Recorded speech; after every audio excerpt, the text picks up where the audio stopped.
और अच्छी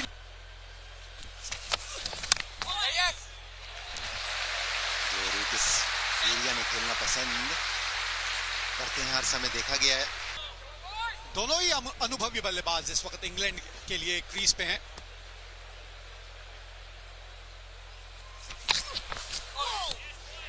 अच्छा रिदम है ये, बढ़िया रिदम। एक नजर थोड़ा सा मौसम पे भी डाल देते हैं आशीष की, क्या संभावनाएं हैं, किस तरह का मौसम रहेगा। भाई इसी तरह का मौसम अगर पूरे दिन रहा तो आप कह सकते हैं क्रिकेट के लिए बहुत बढ़िया ये मौसम है।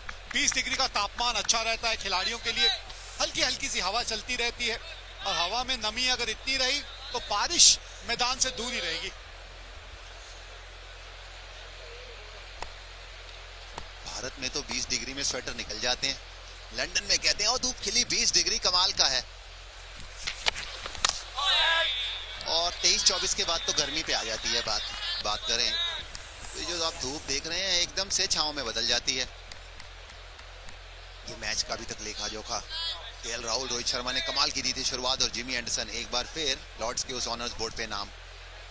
रूट ये जमे हुए हैं, इनकी जड़ें हिलानी होंगी आपको अगर इंग्लैंड की इस पारी को जल्दी निपटाना है।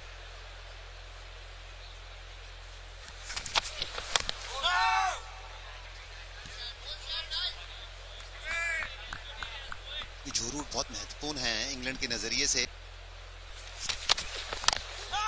120 आप मोहम्मद सिराज के साथ शुरुआत कर रहे हैं, क्योंकि सोचा यही जा रहा था कि एक तरफ से तो बुमराह देखने को मिलेंगे।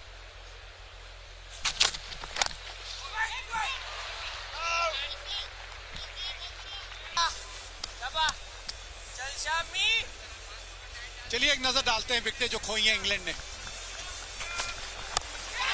सबसे पहले आउट हुए थे टॉम सिबली, बिल्कुल खिलाड़ी को उसी शॉट के लिए वहां तैनात किया था, और हमीद का बल्ला नीचे आता, इससे पहले गेंद निकल चुकी थी, और फिर ये कोण के साथ अंदर आती हुई गेंद रॉरी बर्न्स बिल्कुल स्टंप्स के सामने। आशीष, बुमराह की जगह मोहम्मद सिराज, क्या सोच होगी इसके पीछे? देखिए विराट कोहली ने जिस तरीके से मोहम्मद सिराज पर भरोसा दिखाया था, नॉटिंघम में भी लंबे स्पेल विकेट भी उन्होंने झटक के दिए, कल भी उन्हें 2 विकेट मिले, जान तो पूरी झोंक देते हैं उसमें कोई शक नहीं। इस समय विराट कोहली को लग रहा है कि ये भी एक ऐसे गेंदबाज है जो विकेट दे सकते हैं, और दिया है, जो बिल्कुल मैं कहता हूं बिल्कुल सही बात है। और कहीं ना कहीं मैं फिर भी जसप्रीत बुमराह के साथ शुरुआत देखना चाहता था, क्योंकि वो आपके ज्यादा एक्सपीरियंस गेंदबाज हैं, जैसे हम बात कर रहे थे और पहले भी हर समय करते रहते हैं कि गेंदबाज तो सिराज, ईशांत शर्मा, जी हाँ वो भी विकेट झटक के दे सकते हैं, और दिए हैं पहले भी, और इस श्रृंखला में भी मोहम्मद सिराज ने। और जिस तरीके का भी माहौल है, कप्तान रूट वहां पर, जॉनी बेस्ट्रो, शायद जसप्रीत बुमराह बेहतर विकल्प मेरे हिसाब से। पर एक चीज देख के अच्छा लगा, तैयार नहीं थे रूट साहब, एक चीज देख के अच्छा लगा कि मोहम्मद सिराज आते के संगी वो रणनीति नहीं बनाई मोहम्मद सिराज और विराट कोहली ने कि आपने 2 मिड विकेट रख लिए हैं, एक स्क्वायर लेग डाल दिया कि ऑन साइड पे 5 लगा दिए हैं। तो एक पारंपरिक फील्ड रखी है, क्योंकि मुझे तो अभी भी ऐसा लगता है कि गेंद अंदर, दाएं हाथ के बल्लेबाज को, राइट हैंडर को सिराज बहुत अच्छा ला रहे हैं। टेढ़े सीम के साथ कल भी हम ये चर्चा कर रहे थे, बीच बीच में कल शाम को जो कुछ आउटस्विंग दिखाई हैं उनकी और भी और रुक करें।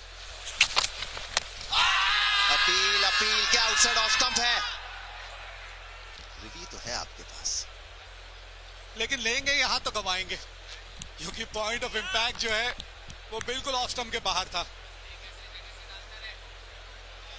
विराट कोहली बोल रहे होंगे जब तक 3 डंडों के बिल्कुल बीच में नहीं है, मियां मेरे आसपास मत आ जाना, दूर रहो मेरे से।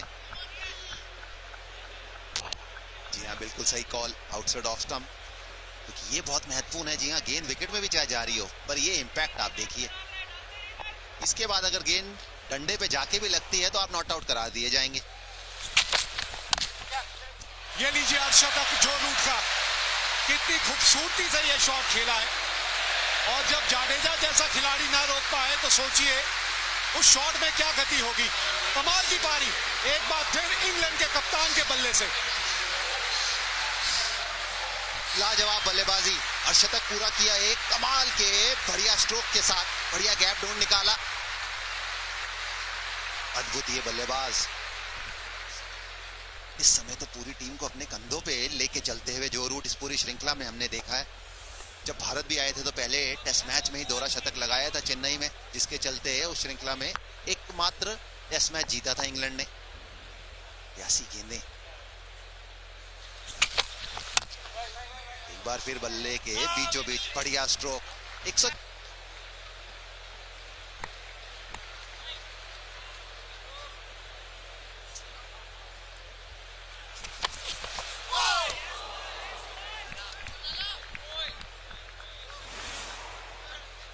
ये था वो शॉट जिसके साथ पहुंचे अपने अर्धशतक पे। 51वां अर्धशतक, मतलब 51 का शगुन पड़ गया है यहाँ पे भाई।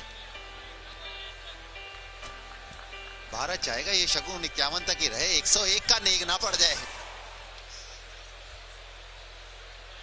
भारत के खिलाफ इंग्लैंड में लगातार चौथा अर्धशतक बनाने वाले हैं बल्लेबाज जो रूट। कमाल का प्रदर्शन, लगभग 50 का औसत, 100 से अधिक टेस्ट मैच, वो भी इंग्लैंड की सरजमी। जिस प्रकार की परिस्थितियां यहां पर होती हैं काबिले तारीफ।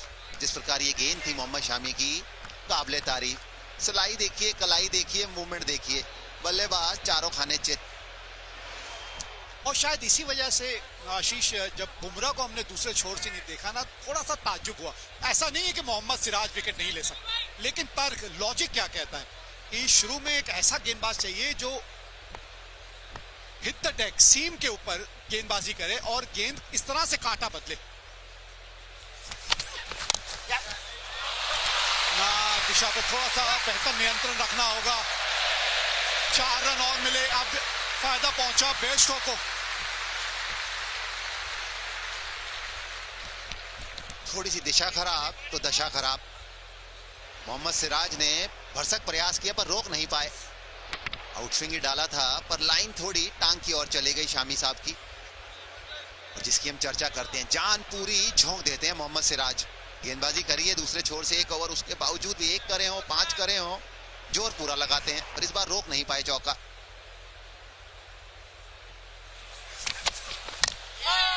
वापस जिसके ले जाने जाते हैं शामी।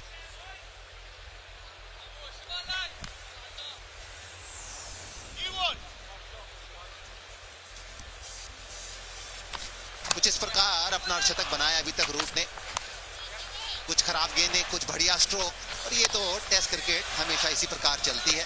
बतौर बल्लेबाज जब आपको खराब गेंद मिले उसे आप छोड़ना नहीं चाहते, और ये इनकी ताकत है। ऑस्टम के बाहर जब भी गेंद थोड़ा सा छोटा होता है उसका भरपूर फायदा उठाते हैं, और ये इस शॉट के साथ 50 पूरा किया। पारी में मुझे तो ये स्ट्रोक सबसे तगड़ा लगा। पारी किनारा, 4 रन मिलेंगे जॉनी बेस्टो को। बढ़िया गेंदबाजी, रोक नहीं पाया जिनके रहाने।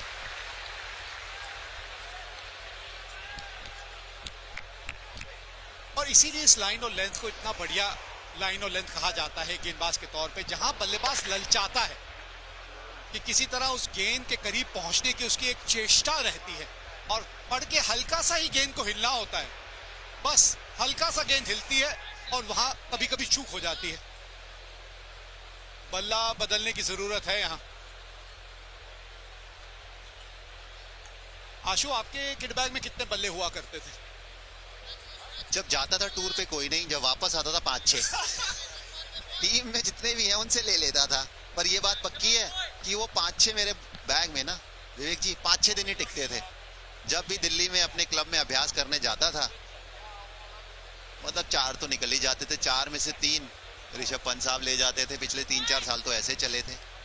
जी हाँ, ये बात तो वैसे मानने वाली है कि ये इंसान दिलदार बड़े हैं, और ये मेरे को पिछले साल पता चला जब कुछ दिनों के लिए मैं गोवा गया था, जहां रहते हैं आजकल नेहरा साहब।